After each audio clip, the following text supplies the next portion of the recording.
The first thing we're doing today, MRI? You're going to be doing a full body brain MRI with an overlay of AI. So with this test, it's about 60 minutes. We really dig deep to see if there's any masses or tumors that you may have in your body. And then for the brain portion, early signs of Alzheimer's and dementia.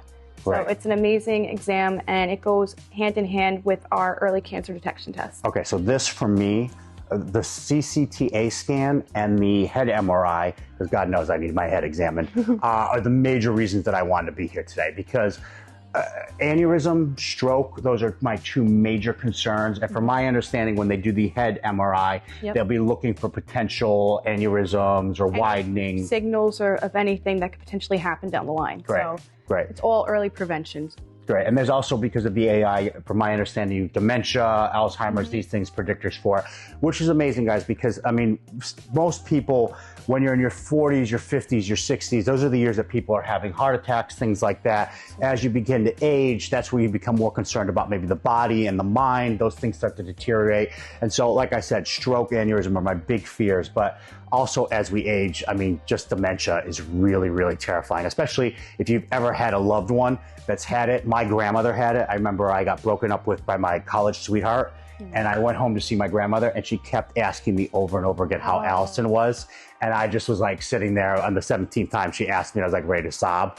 So Horrible pain.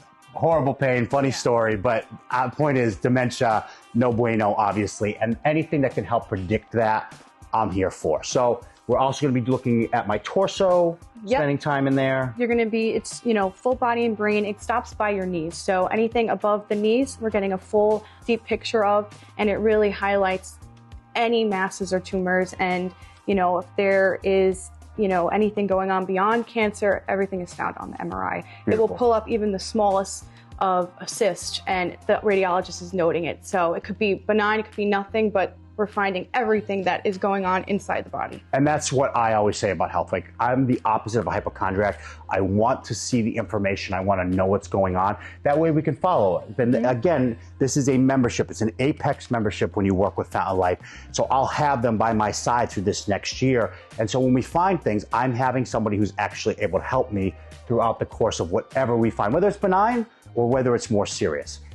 The other thing, and not to get on my soapbox about insurance, but in the United States, preventable health is just not covered. The reality is that we treat disease here, we don't prevent it. And part of that is because you as an individual, you have a responsibility to help prevent disease. But the other facet of it is because insurance just deems that it costs too much. And so they'd rather wait and see if they actually catch it rather than help prevent it.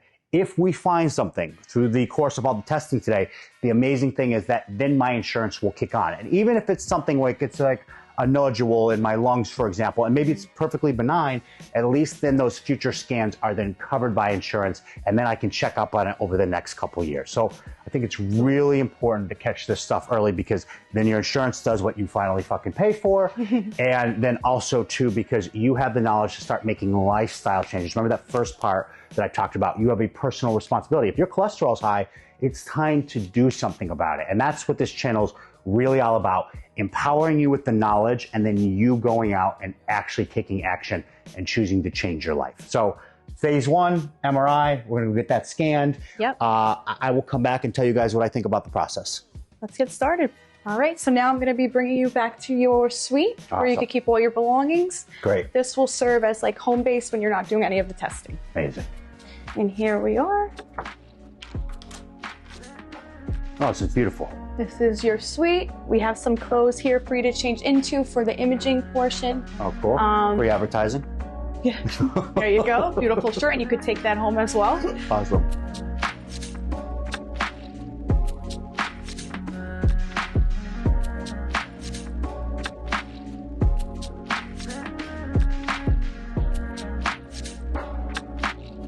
Okay, I just got back from my MRI.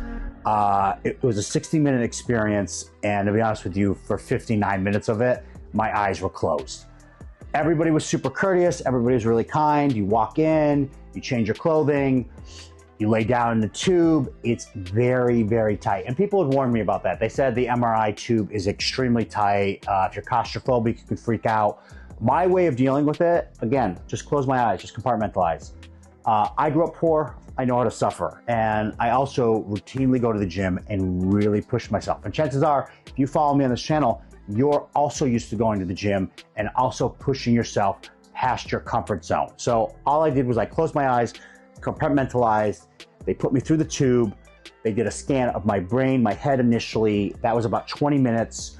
I could have fallen asleep during it. Other than the noise, there's quite a bit of noise. They put earplugs in, but outside of the noise, you're just sitting there with your eyes closed. It would be very easy to snooze off.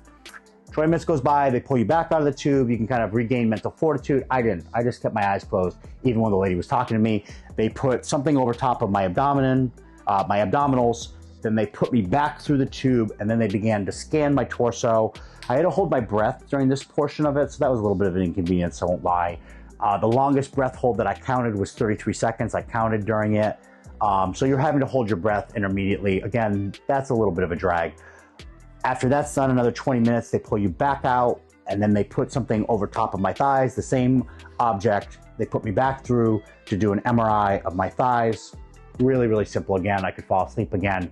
They pull you back out, 60 minutes all in, 59 of it, my eyes were closed. It was really not a big deal. Just, for me, it's delayed gratification, right? I have to suffer temporary in order to receive something that I want long-term. So that was really my MRI experience. Again, these guys are complete professionals here at Fountain of Life. I've really enjoyed the experience so far, considering I was just in a tiny tube having radiation throughout my entire body.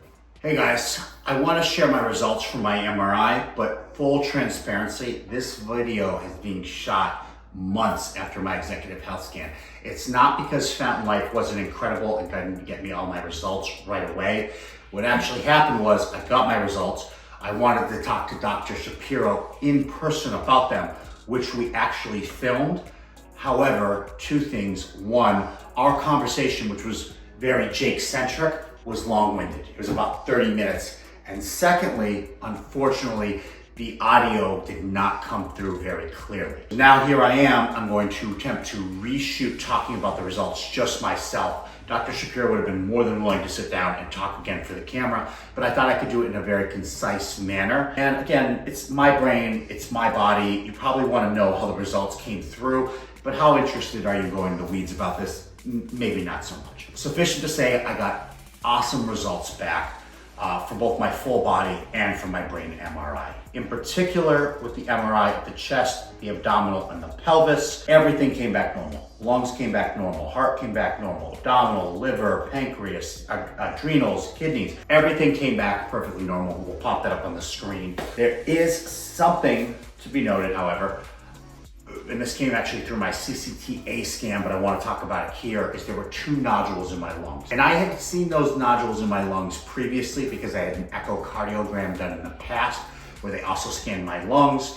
And the nodules seemed to be very, very similar in size. We're talking very tiny, like 3 millimeters, 4 millimeters, somewhere in that range. I mean, think about it, a millimeter is 1/24th of an inch, I believe, maybe 1/23rd, 1/24th of an inch. So very, very small nodules in my lungs. They're non-pathological. I talked to Dr. Shapiro at Fountain of Life, the executive health scan that I had done. It said nothing to be concerned of. However, I always believe, get a second opinion. So I contacted Dr. Elaine Sosa, who is a very good personal friend of mine. He has one of the largest practices on the East Coast. He has a very good working relationship with NYU, in particular their cardiology department at Chelsea. So he got me in to see a top pulmonary specialist actually the very next day. Went and saw him, he said the same thing. He said, we'll retest in a year, there's nothing to be concerned about here. And what he actually asked was, did I grow up around anyone sick?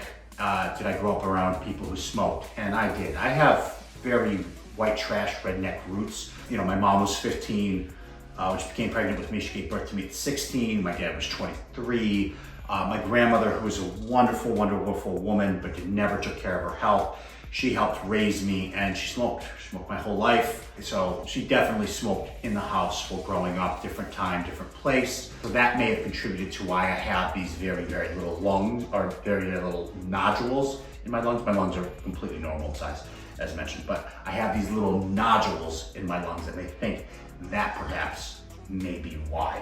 So that is it for my full body MRI. Everything normal, couple nodules, non-pathological, nothing to worry about there. I really appreciated was from Fountain Life.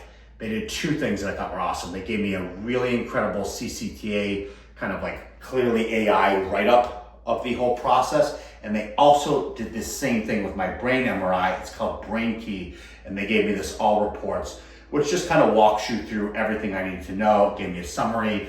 My actual age is 41. It said I have a relative brain age of 35.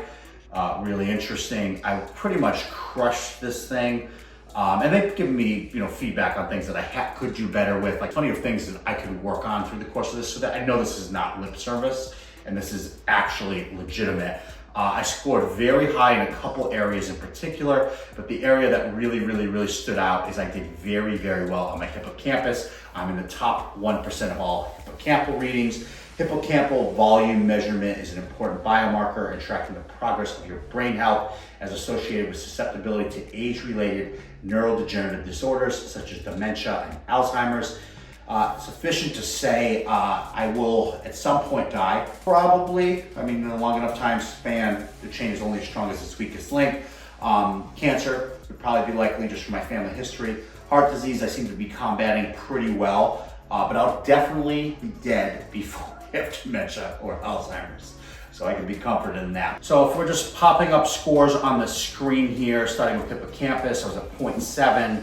Amygdala, I was 0.23, so again in the 1 percentile. Thalamus, 1.23, so I'm in the top 2 percentile. There's multiple things here where I scored in the upper 1 percentile of brain health and brain volume for that particular area. So again, highly unlikely that I'm gonna have dementia in my lifetime or Alzheimer's.